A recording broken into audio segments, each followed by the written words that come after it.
ప్రభువా, నా పెదవులను నా హృదయమును శుద్ధి చేయుము. నేను నీ పవిత్ర సందేశమును ప్రజలకు వినిపింతును.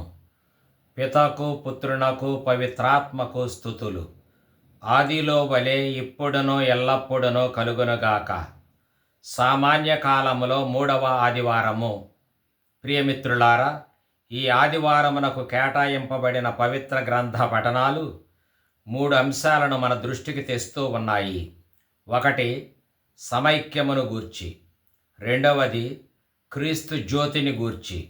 3, క్రీస్తు శిష్యరికమును గూర్చి. చీకటి అలుముకున్న చోట దేవుడు తన వెలుగును ప్రసరింపచేస్తాడు. విభజనలు విభేదాలు ఉన్న చోట ఐకమత్యాన్ని నెలకొల్పుతాడు. నిరాశ నెలకొన్న తావుల్లో ఆశాజనితమైన నిరీక్షణను అనుగ్రహిస్తాడు. కనుకనే ఈరోజు యెషయా ప్రవక్త నిరాశ నిస్పృహలతో అస్సిరియాలో బానిసలుగా ఉన్న యూదులను ప్రోత్సహిస్తూ ఉన్నాడు.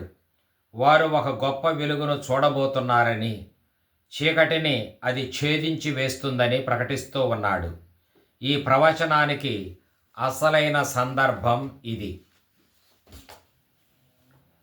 సొలొమోను మహారాజు మరణానంతరం యూద జాతి 2 ముక్కలుగా విడిపోయింది. అందువలన దక్షిణ భూభాగమేమో యూదా రాజ్యంగాను, ఉత్తర భూభాగమేమో ఇశ్రాయేలు రాజ్యంగాను పరస్పర ద్వేషంతో కొనసాగాయి. అప్పుడు యూదా రాజు అస్సిరియా రాజుతో చేతులు కలిపి తమ స్వజాతీయులైన ఇశ్రాయేలుపై దాడికి ఏర్పాట్లు చేశాడు. అంతటా అదే మంచి అదును అని గ్రహించిన అస్సిరియా రాజు ఉత్తర భూభాగాన ఉన్న 2 ప్రాంతాలపై దండెత్తి వాటిని వశం చేసుకొన్నాడు. ఆ ప్రాంతాలలో నివసించే యూదులను బానిసలుగా తీసుకొని పోయాడు. ఆ 2 ప్రాంతాల పేర్లు ఇవి: 1, సెబులూను, 2, నఫ్తాలి. వీరు 2 తెగలకు చెందిన యూదులు. అస్సిరియా రాజైన 3వ తిగ్లత్ పిలేజర్ ఈ 2 ప్రాంతాలను కైవసం చేసుకొని వారిని నానా యాతనలకు గురి చేశాడు. ఈ విధ్వంసం క్రీస్తుపూర్వం 735 నుండి 732 మధ్య కాలంలో జరిగింది. యెషయా ప్రవక్త ఇదంతా గమనించి ఇశ్రాయేలు దేశానికి దీనిని ఒక దైవ శాపంగా వర్ణించాడు. ఇశ్రాయేలు దేశపు రాజు దేవుని మీద సంపూర్ణ నమ్మకం నిలుపుకోనందువలననే శత్రువుల వలన ఈ విధ్వంసం జరిగిందని ప్రకటించాడు ప్రవక్త. దీనికి తోడు సర్గన్ రాజు క్రీస్తుపూర్వం 722లో ఈ ప్రాంతాలను సర్వనాశనం చేశాడు. ఇది ప్రవక్త హృదయాన్ని కూడా కలచివేసింది. సెబులూను, నఫ్తాలి ప్రాంతాలు నేలమట్టం కావటం, ఆ ప్రాంతాల ప్రజలు అన్యరాజుల క్రింద బానిసలుగా ఉండటం చూచి ప్రవక్త కలత చెందాడు. ఆ తరుణంలో దేవుడు యెషయా ప్రవక్తను మేలుకొల్పాడు. తాను గాని ఇశ్రాయేలు ప్రజలు గాని నిరాశ చెందకూడదు అని ప్రభువు హెచ్చరించాడు. ఈ సందేశాన్ని ప్రవక్త ప్రజలకు వినిపించాడు. ప్రవక్త సెబులూను, నఫ్తాలి ప్రాంతపు ప్రజలను ఉద్దేశించి, దేవుడు మిమ్ములను విడనాడలేదు, మీకు అన్ని విధాల మేలునర్చే రాజును ప్రభువు నియమిస్తాడు. అతడు వచ్చి మిమ్ములను నీతి న్యాయాలతో పరిపాలిస్తాడు. మీ దేవుని పేరు ఇమ్మానువేలు, అనగా మనతో ఉన్న దేవుడు.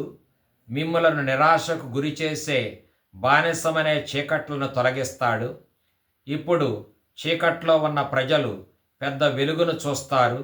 ఆ ప్రజల మీద జ్యోతి ప్రకాశిస్తుంది అని తెలియజేశాడు.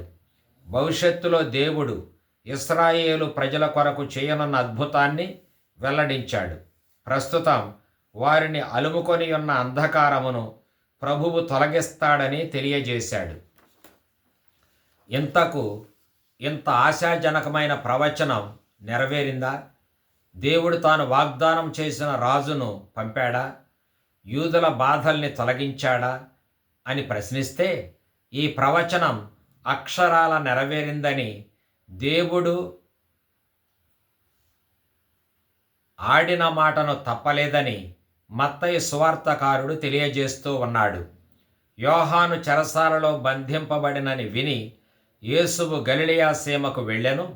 ఆయన నజరేతును వీడి సెబులూను నఫ్తాలి సీమలలోని సరస్సు తీరాన ఉన్న కఫర్నవూమునకు వచ్చి నివాసమేర్పరచుకొనెను. సెబులూను నఫ్తాలి ప్రాంతములు గలిలయ సరస్సు తీరము యోర్దాను నదికి ఆవలి దిక్కు, అన్యులు నివసించు గలిలయ సీమ. ఈ తావులయందు అంధకారమున నివసించు ప్రజలు గొప్ప వెలుగును చూచిరి. మరణపు నీడలో నివసించు ప్రజలపై వెలుగు ఉదయించెను అని యెషయా ప్రవక్త చెప్పిన ప్రవచనము నెరవేరునట్లు ఇది జరిగెను అని మత్తయి తెలిపాడు. క్రీస్తునందు ప్రవచనం నెరవేరిందనే భావాన్ని వెల్లడించాడు మత్తయి. ఈ వివరణం ప్రకారం ప్రజలను దట్టముగా కమ్మియున్న చీకటిని తొలగించటానికి వచ్చిన మెస్సియా రాజు యేసుక్రీస్తువే. కనుకనే యేసువు తన బోధనా ధర్మాన్ని నెరవేరుస్తూ ఉన్నాడు. అయితే ఆయన ఈ బోధనా పరిచర్యను గలిలయలో ప్రారంభించాడు. స్నాపకుడు యోహానును తిరస్కరించి చెరసాలకు అప్పగించిన ప్రజల మధ్య క్రీస్తు తన బోధను కొనసాగించలేదు. కానీ ఆయన గలిలయలో తన ప్రబోధాన్ని ప్రారంభించాడు. ఇక్కడ నుండి ఆయన తన బహిరంగ జీవితాన్ని కొనసాగించాడు. నేటి సువార్త గ్రంథ పఠనం మత్తయి సువార్త నుండి గ్రహింపబడినది. అధ్యాయం 4 వచనాలు 12 నుండి 23 వరకు. ఈ పాఠ్యభాగంలో మనం 4 అంశాలను గుర్తుపట్టవచ్చును. 1. స్నాపకుడుగు యోహాను పరిచర్య ముగియటం, యోహాను బోధనను క్రీస్తు కొనసాగించటం. అనగా బోధనా పరిచర్య యోహాను నుండి క్రీస్తు చేకొనటం. 2. క్రీస్తు ప్రభువు తన నివాసాన్ని మార్చుకొనటం. క్రీస్తు నజరేతునందలి సొంత గృహాన్ని వృత్తిని విడనాడి గలిలయలో నివాసం ఏర్పరచుకొనటం. ఆయన పరిచర్యను పవిత్ర గ్రంథానికి అన్వయించి వివరించటం. ఆయన బహిరంగ జీవితం పూర్వపు ప్రవక్తల ప్రవచనాలను పరిపూర్తి చేస్తున్నాయని సువార్తకారుడు తెలియజేయటం. 3. సంపూర్ణ హృదయ పరివర్తనకు క్రీస్తు పిలుపును ఇవ్వటం. హృదయ పరివర్తనం చెందుడు, పరలోక రాజ్యం సమీపించి ఉన్నది అని ప్రబోధించటం. 4. క్రీస్తు శిష్యులను స్వాగతించటం, తనను వెంబడింపుమని తొలి శిష్యులను సమకూర్చుకొనటం. ఈ 4 భాగాలు యేసుక్రీస్తు పరిచర్యను సంక్షిప్తంగా వివరిస్తూ ఉన్నాయి. ముందుగా స్నాపకుడు యోహానును చెరసాలలో బంధించుట అనే అంశాన్ని తిలకించుదాం. మనం చెరసాలలో బంధించుట అని అనువదించిన ప్రయోగం గ్రీకు భాషలో పారాదిదోమి అని ఉన్నది. పారాదిదోమి అని అంటే అప్పగించుట అనే అర్థం వస్తుంది. కనుక హేరోదు అంటిపాస్ అనే రాజు స్నాపకుడుగు యోహానును చెరసాలకు అప్పగించాడు. అక్కడే అతని తల నరికించి చంపించాడు. అదే రీతిగా యూదులను అన్యులను కలిసి యేసును సిలువ వేయటానికి అప్పగించారు. ఆ సిలువపైనే ఆయన అందరి కొరకు తనను తాను అప్పగించుకొన్నాడు, అందరి కొరకు మరణించాడు. యేసు ప్రభుని శిష్యులు కూడా అన్యుల చేత అప్పగింపబడ్డారు, కొందరు చంపబడ్డారు కూడా. ఈ రీతిగా క్రీస్తు శిష్యులు మరణానికి అప్పగింపబడటం అనేది నాటి నుండి నేటి వరకు కూడా కొనసాగుతూనే ఉన్నది. ఈ అప్పగింపబడటంలో ఉన్న గొప్ప రహస్యం ఏమిటంటే, ఈ విధంగా చంపబడిన వారు అందరూ కూడా క్రీస్తు సువార్తను తూచా తప్పక పాటించిన వారే. వారు జీవవాక్కు అయిన క్రీస్తును, ఆయన ప్రేమను, ఆయన సత్యాన్ని అక్షరాల పాటించిన ధన్యజీవులే. కనుకనే ప్రతి దివ్య పూజలోనూ ప్రతి యాజకుడును క్రీస్తునకు ప్రాతినిధ్యం వహిస్తూ, మీరందరూ దీనిని తీసుకొని భుజింపుడు, ఇది నేను మీకు బడనున్న నా శరీరము అని అంటుంటారు. అనగా క్రీస్తు మన కొరకు తన శరీరాన్ని బలిదానం చేశాడు. మన మీది ప్రేమతో ప్రాణార్పణం గావించాడు, తన ప్రాణాన్ని ధారపోశాడు. మరి క్రీస్తు జ్ఞాన శరీరములో అవయవాలమైన మనం కూడా చేయవలసింది అదే కదా. దైవవాక్కును ప్రబోధించటం కొరకును, క్రీస్తు నామమున సువిశేషమును వివరించటం కొరకును, దైవరాజ్యం అభివృద్ధి కొరకును మనలను మనం సమర్పించుకొనక తప్పదు. మనము క్రీస్తు సువిశేష సేవకు అంకితం కావాలి. అందుకొరకు మన సమయాన్ని వెచ్చించాలి, శాయశక్తులా శ్రమించాలి. యేసువు తన సొంత పట్టణమైన నజరేతును వీడి కఫర్నహూమునకు తన నివాసాన్ని మార్చుకొన్నాడు అని మత్తయి సువార్తకారుడు తెలియజేస్తూ ఉన్నాడు. కఫర్నహూము గలిలయ ప్రాంతంలో ఒక పట్టణము. ఇది గలిలయ సరస్సు తీరపు ప్రదేశము. సెబులూను, నఫ్తాలి తెగకు చెందిన వారి నివాస స్థలము. యేసు కాలములో ఈ నగరాలకు గౌరవం లేదు. ఇది యెరూషలేమునకు చాలా దూరములో ఉండటం వలన దీనికి ఎట్టి ప్రాముఖ్యం లేదు, గుర్తింపు లేదు. తేలిక భావముతోనే ఒకనాడు నతనయేలు అసలు నజరేతు నుండి మంచి అంటూ ఏమైనా రాగలదా అని యోహానును చులకనగా ప్రశ్నించాడు, పరిహసించాడు. అందుకు కారణం ఆ ప్రాంతపు ప్రజల్లో యూదులై ఉండి కూడా అనేకులు ధర్మశాస్త్రాన్ని పాటించేవారు కాదు. భక్తి విషయంలో అశ్రద్ధగా ఉండేవారు.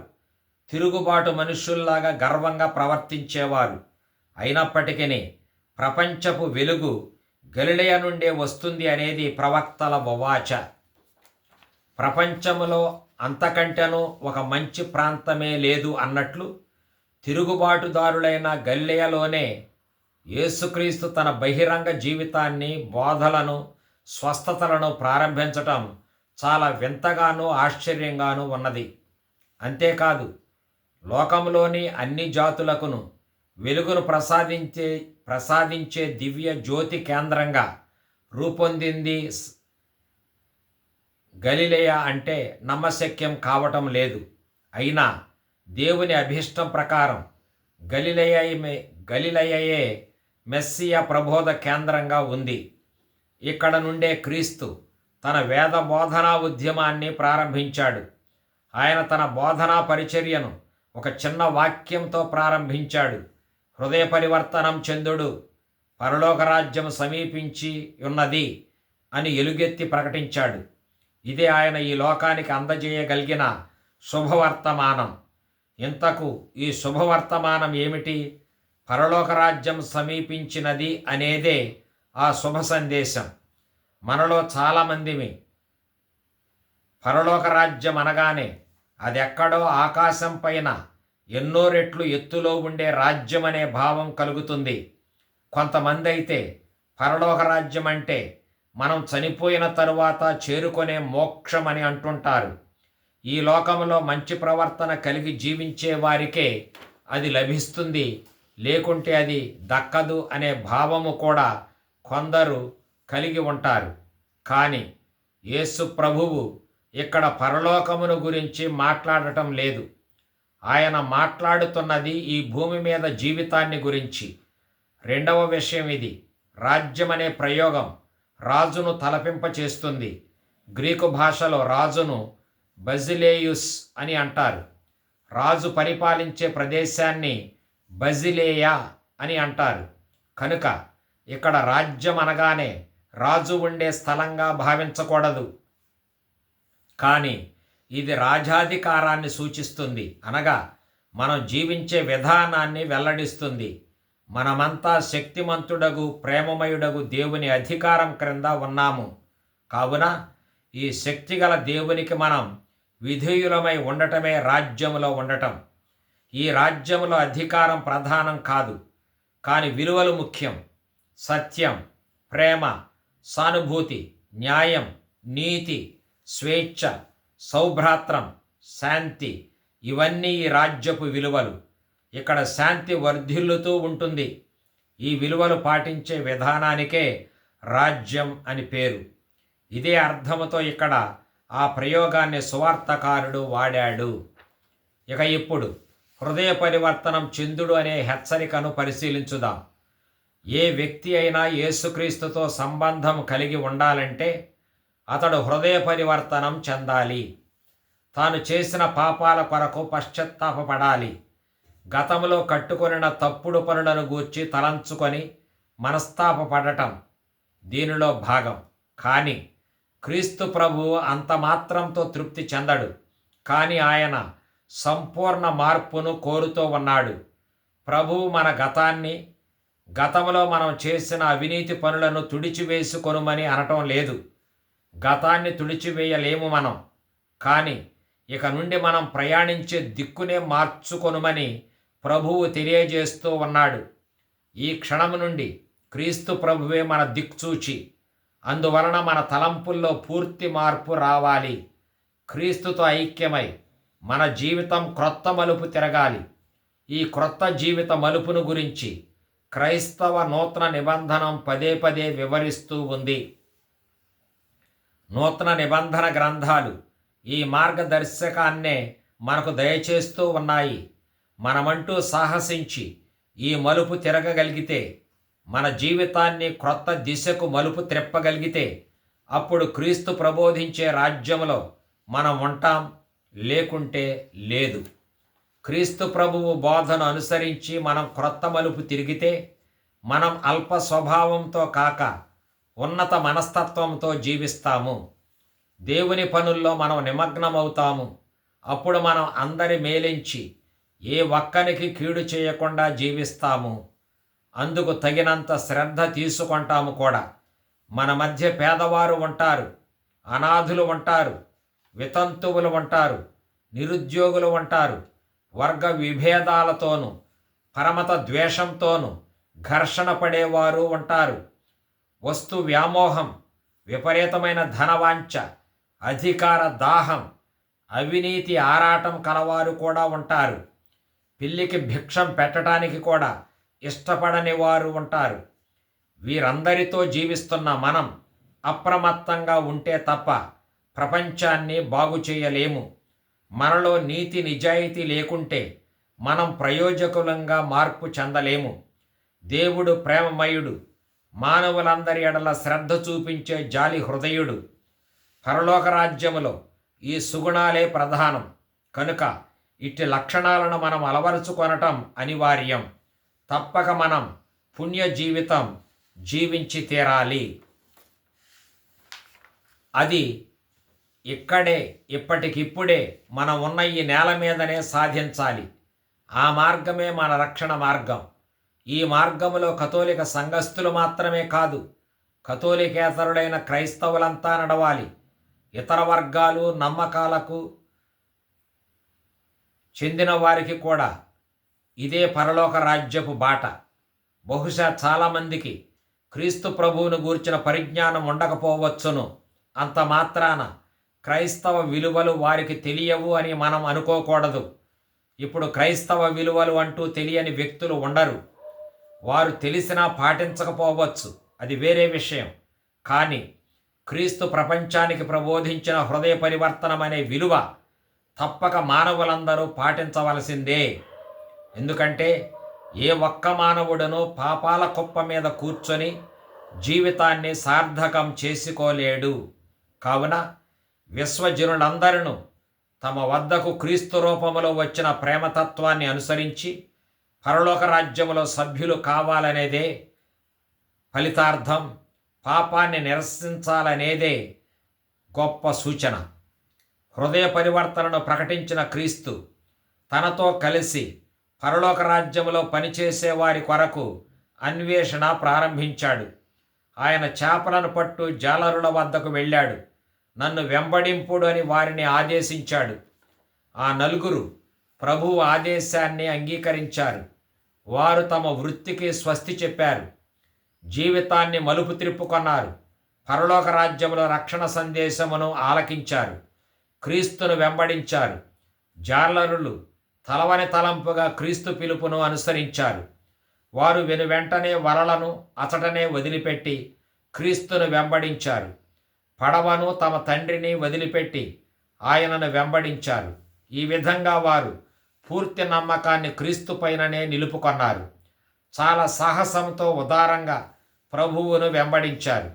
క్రీస్తు ప్రభువు కూడా సొంత ఇంటిని తల్లిని విడిచిపెట్టి బహిరంగ జీవితం, పరలోక రాజ్యం ప్రకటిస్తూ ప్రారంభించాడు కదా. అలాగే ఆ బెస్తలు కూడా ఆయనకు ఆయనను అన్నీ విడిచిపెట్టి అనుసరించారు. ఇప్పటి వరకు వారు తమ జీవనోపాధికి తిప్పలు పడి రేయింబవళ్ళు పనిచేశారు. కానీ ఇప్పుడు ఇతరుల సేవకు అంకితం కావటానికి ముందుకు వచ్చారు. ఇతరులను దేవుని దగ్గరకు నడిపించడానికి వారు శ్రమిస్తారు. ఇక నుండి వీరు తమ కొరకు కాక ఇతరుల కొరకు శ్రమిస్తారు. సకల ప్రజలను తమ సహోదరి సహోదరులుగా ఎంచి వారందరి క్షేమం కొరకు శ్రమిస్తారు. వారందరినీ తీసుకొని వచ్చి దేవుని సన్నిధికి చేరుస్తారు. వారు ఇల్లు వాకిలి అమ్మా నాన్నలను వదిలి వచ్చాక వారు ఇతరుల సేవలో నిమగ్నమయ్యారు. వారు ఎవరెవరి కొరకైతే శ్రమించారో వారే వీరిని పోషించటం గమనార్హం. అపోస్తలుల కార్యాలు బాహాటంగా చాటి చెబుతున్నట్లు క్రీస్తు శిష్యులంతా తమకు ఉన్నదంతా అందరి మధ్య సమానంగా పంచారు. కలిసిమెలిసి ఏక కుటుంబంగా జీవించారు. వారంతా దైవ కుటుంబంగా ఉమ్మడి జీవితాన్ని గడిపారు. పరలోక రాజ్యంలో ఇది అంతర్భాగమని వారు చాటి చెప్పారు. మనం కూడా ఒకే ఒక కుటుంబంగా కలిసిమెలిసి జీవించగలిగితే మన జీవితాలు అద్భుతంగా మలుపు తిరుగుతాయి. ప్రభువుతో మనం ఏకమై జీవిస్తాం. నిగ్రహంగా జీవిస్తూ ప్రభు సేవలో దైవారాధనలో మునిగి సమృద్ధిగా ఫలించగలుగుతాం. ఈ కారణం చేతనే పౌలు గారు కొరింథు సంఘములో చెలరేగిన విభజనలను, చీలికలను సృష్టించే కలహాలను ఖండించాడు. క్రైస్తవుల మధ్య వర్గ విభేదాలు, రాగద్వేషాలు ఉండకూడదని ప్రబోధించాడు. క్రైస్తవుల్లో ఏ ఒక్కరును వ్యక్తి పూజలు చేయకుండా అందరి కొరకు ప్రాణత్యాగం చేసిన ఏకైక లోకరక్షకుడుగు క్రీస్తును మాత్రమే అనుసరించాలని ప్రబోధించాడు. విభజనలకు కారకులైన వారు క్రీస్తు విశ్వాసులు కారని నొక్కి వక్కాణించాడు పౌలు. కనుక నేటి మాట ఇది: క్రీస్తు విశ్వాసులంతా శిలువధారి అయిన క్రీస్తును అనుసరించాలి. శిలువ మార్గములో నడువని వాని భక్తి నిజమైన భక్తి కానేరదు.